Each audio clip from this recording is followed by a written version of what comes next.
Salam Dubai. This is Smart Invest. Feroz பேசுறேன். நேற்று ஒரு நண்பர் வந்து எனக்கு ஒரு பெரிய எக்ஸல் ஷீட் அனுப்பிச்சிருந்தாரு. நண்பர் என்னன்னா, இன்னும் 2-3 நாள்ல ஒரு எலெக்ஷன் ரிசல்ட்ஸ் வரும்ல, இதுல வந்து என்டிஏ மெஜாரிட்டி வந்தா மார்க்கெட் எவ்வளவு போகும், அப்புறம் இந்தியா கூட்டணி மெஜாரிட்டி வந்தா எவ்வளவு போகும், மோடி கவர்மெண்ட்டுக்கு மெஜாரிட்டி இல்லைன்னா மார்க்கெட் எங்க வரும், அதே மாதிரி 2 பேருக்குமே வந்து மெஜாரிட்டி இல்லாம இருந்தா எங்க வரும் சொல்லிட்டு பெருசா அமைச்சிருந்தார். பெருசானா ரொம்ப பெருசா அமைச்சிருந்தார். அனுப்பிச்சு விட்டு என்கிட்ட கேட்கிறாரு, சார் இது எப்படி சார் இருக்குன்னு சொல்லிட்டு. நான் அவர்கிட்ட தான் சொன்னேன், அதாவது இவ்வளோ பெரிய அனாலிஸ்டா நீங்க இருக்கீங்கன்னு எனக்கு தெரியாதுங்க, ஆனா இதெல்லாம் வந்து இன்வெஸ்ட்மெண்ட்க்கு எந்த பிரயோஜனமும் கிடையாது. பிசினஸ் இவ்வளோ டேட்டாவை அனாலிசிஸ் பண்றதுக்கு நீங்க ஒரு பிசினஸ் அனாலிசிஸ் பண்ணிருக்கீங்கன்னா வெரி சக்சஸ்ஃபுல் இன்வெஸ்டரா இருப்பீங்க. அதனால வந்து ஒரு பாலிடிக்ஸ் அனாலிசிஸ் பண்ணியோ இல்ல வந்து எக்கானமி அனாலிசிஸ் பண்ணியோ எந்த பிரயோஜனமே கிடையாது. ஆனஸ்டா சொல்றாங்க, எந்த பிரயோஜனமே கிடையாது மார்க்கெட்ல இன்வெஸ்ட் பண்றதுக்கு. ஈவன் மார்க்கெட் அனாலிஸ்டா இருந்தா கூட அவர் அதான் பண்ணிட்டு வந்தாரு, ஒண்ணுமே பிரயோஜனம் கிடையாது. பிரயோஜனம் பார்த்தீங்கன்னா you have to analyze the business. நம்ம எதுல இன்வெஸ்ட் பண்றோம், ஒரு கம்பெனி என்ன பண்ணுது, பிசினஸ் பண்ணுது. இந்த டைமை வந்து you want to be a successful இன்வெஸ்டரா இருக்கணும்னா நீங்க எதுவுமே பண்ண வேணாம். மார்க்கெட்லாம் நம்பர் கூட உங்களுக்கு தெரியும் அவசியம். பிசினஸ் அனாலிசிஸ் பண்ணிட்டே இருங்க.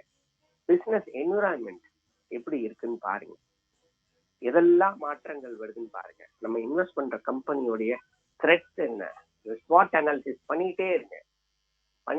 எவ்ரி குவார்டர் ரிசல்ட்ஸ் அனாலிசிஸ் பண்ணுங்க. மேனேஜ்மெண்ட் கமெண்ட்ரி எடுங்க. போன குவார்டர்ல வந்து மேனேஜ்மெண்ட் ஒரு கமெண்ட்ரி கொடுத்துருப்பாங்க, நாங்க இப்படி பண்ண போறோம், அப்படி பண்ண போறோம், இப்படி ஆயிடுச்சு அப்படி ஆயிடுச்சுன்னு. இதெல்லாம் இந்த குவார்டர்ல பண்ணிருக்காங்களா, பண்ணலையா? அவங்க சும்மா அந்த மாதிரி ஒரு 4-5 குவார்டர் உண்மையிலே அவங்க பண்ண முடியல. நிறைய என்ன சொல்றது, அந்த என்விரான்மெண்ட் சரியில்லை, that is completely different. But எல்லாம் சரியாம இருந்தும் இவங்க மேனேஜ்மெண்ட் கமெண்ட்ரிக்கும் இந்த ரிசல்ட்டுக்கும் எந்தவித சம்பந்தமும் இல்லாம இருந்துச்சுன்னா அந்த மேனேஜ்மெண்ட்டை சந்தேகப்படுங்க. இப்போ ஒரு சில மேனேஜ்மெண்ட் வந்து கிட்டத்தட்ட ஒரு 3-4 குவார்டரை சும்மா அள்ளி விடுறாங்க கமெண்ட்ரியில, எஸ்பெஷலி வந்து ஐடி செக்டார்ல. பட் பாத்தீங்கன்னா ரிவைவலே இல்லை அவங்களுக்கு சும்மா. ஆனா மேனேஜ்மெண்ட் வந்து பெரிய மேனேஜ்மெண்ட் கிடைச்சில, அவங்க அதெல்லாம் வந்து சந்தேகப்பட ஆரம்பிச்சாரு. சரி இவங்க ஏதோ ஒப்பேற்றாங்க, ஜஸ்ட் லைக் தட் வந்து ஏதோ பூசி முழுகுறாங்க அப்படிங்கிறது. ஸோ திஸ் இஸ் கால், இந்த அனாலிசிஸ் தான் நமக்கு வேணும். அப்புறம் காம்படிட்டர், அவங்களோட நம்ம இன்வெஸ்ட் பண்ற கம்பெனியோட காம்படிட்டர் எப்படி பெர்ஃபார்ம் பண்ணிட்டு இருக்காங்க, அவங்களோட மார்ஜின்ஸ் என்ன, this is what we have to do. Not like that வந்து மோடி வந்தா என்னாச்சு மார்க்கெட், ராகுல் காந்தி வந்தா என்னாச்சு, அதெல்லாம் நமக்கு எந்த பிரயோஜனமும் கிடையாதுங்க. அதெல்லாம் டைத்தை ஸ்பெண்ட் பண்ணாதீங்க. அதை பேஸ் பண்ணி ஸ்ட்ராட்டஜி எல்லாம் போடலாமான்னு ஒரு சில பேர் வந்து இப்படி பண்ண சொல்றாங்க, அப்படி பண்ண சொல்றாங்க. உங்களுக்கு சோசியல் மீடியால இது எதுவுமே பிரயோஜனப்படாது.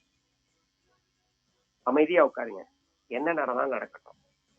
மியூச்சுவல் ஃபண்ட் ரூட்டா வண்டர்ஃபுல் ரூட்டு, ஸ்லோ அண்ட் ஸ்டெடியா. மார்க்கெட் என்ன இறங்கினாலும் சரி, இறங்கினா வாங்க போகுது, நல்ல ரேட்ல வாங்க போகுது.